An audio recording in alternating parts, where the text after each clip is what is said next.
Planners often mistakenly think that the only path to urban redevelopment is to erase local land claims and begin planning on a blank slate. In the places where redevelopment is contested, coordinating land assembly between landowners over a middle path between the status quo and master plan that override local interests. Hello, my name is Alpano Priandes, a visiting scholar in the MIT UTM Malaysia Sustainable Cities Program. In this video, I will describe a business model of redevelopment in which the landowners, not the government, shape the process. I will focus on the case of Kampung Baru, a Malaysian village settlement that has been engulfed by the rapidly growing capital city, Kuala Lumpur. For many years, the Malaysian government struggled to redevelop Kampung Baru because the landowners refused to relinquish their land titles. They were concerned that their ownership right and culture would be lost as a process of redevelopment. The landowners were also skeptical that the business scheme would benefit them. In 2016, the Malaysian government suggested new strategies to engage the landowners in redevelopment. First, they suggested a business model in which the landowners would simply sell their land to the government for redevelopment. In the second business model, what I call the cooperative model, the landowners drive the redevelopment while the government simply acts as a facilitator.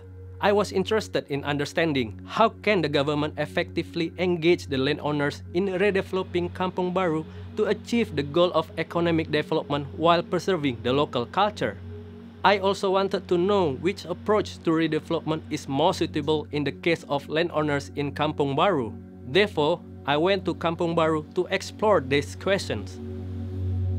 Established in 1900, Kampung Baru is one of the last remaining traditional Malay enclave villages in Malaysia.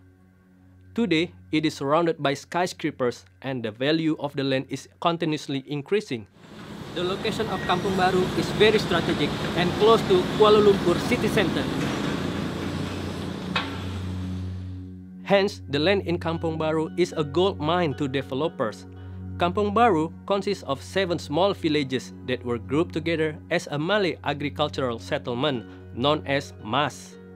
It is overseen by the Board of Management of MAS. Since 1975, there have been several efforts by the local government of Kuala Lumpur to redevelop Kampung Baru.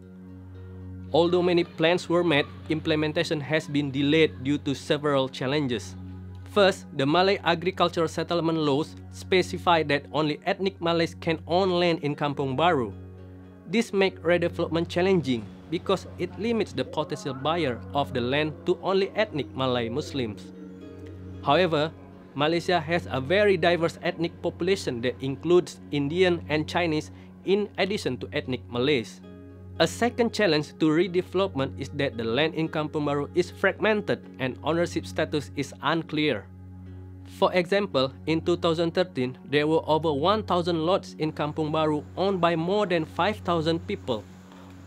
On average, one lot may have 5 owners or even more. Third, small lot size make large-scale development difficult. This encourages small-scale development and limit development profits. A fourth challenge is that 70% of residents in Kampung Baru are renters. Only 30% of residents are landowners. This means it is very difficult to involve the entire community in redevelopment because only landowners have legal rights. Finally, even landowners differ in opinion whether they should sell the land for redevelopment, keep it temporarily to get a better price in future, or keep it forever to maintain the cultural identity of the kampung. All of these factors made it very difficult to reach consensus on redevelopment. In 2012, the Malaysian government established the Kampung Baru Development Corporation, called PKB, to initiate, facilitate, and implement the redevelopment of Kampung Baru.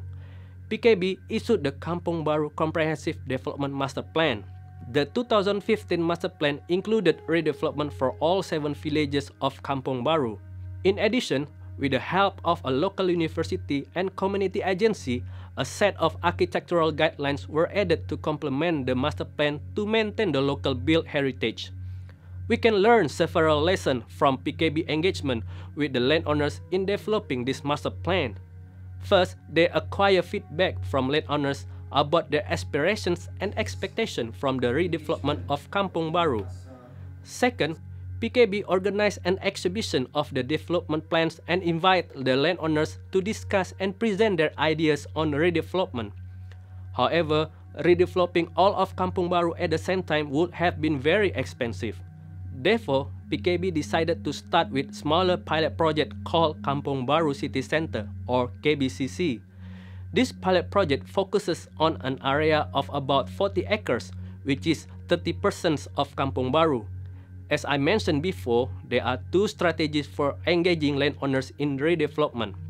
Within an area called Parcel 2 of KBCC pilot project, some landowners have already begun to plan using a cooperative models. These landowners decided to construct a mixed-use building that includes residential and commercial space on 4 acres.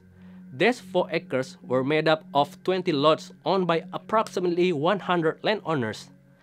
In this cooperative model, the development of this building is driven by the landowners. They can be joint venture partner with the developers. PKB, the government agency, will simply play the role of a facilitator and mediator. So, how did the landowners in Parcel 2 prepare themselves to undertake this redevelopment plan? First, the landowners established an NGO as the management board of the pilot project to oversee the master plan, administration, financial, and land management. This body also becomes the coordinator for meetings between landowners and other agencies to cooperate with. Second, several sessions were organized with the landowners and PKB together to get consensus on what to do in Parcel 2. Their primary challenge was to settle the issue of land ownership. As a way of overcoming the challenge of redeveloping many tiny lot size, they decided to combine their lots into one to achieve a feasible plot size for development. Because the process was managed by landowners themselves, they trust each other to act in their best interest. This progress has just recently occurred in 2016, so the longer-term effect remains to be seen. If this approach proved to be financially viable, maintains land ownership for Malays, and preserve local culture and heritage elements, it could serve as a model for the rest of Kampung Baru. However, this level of engagement requires knowledge and commitment from landowners at every stage of redevelopment.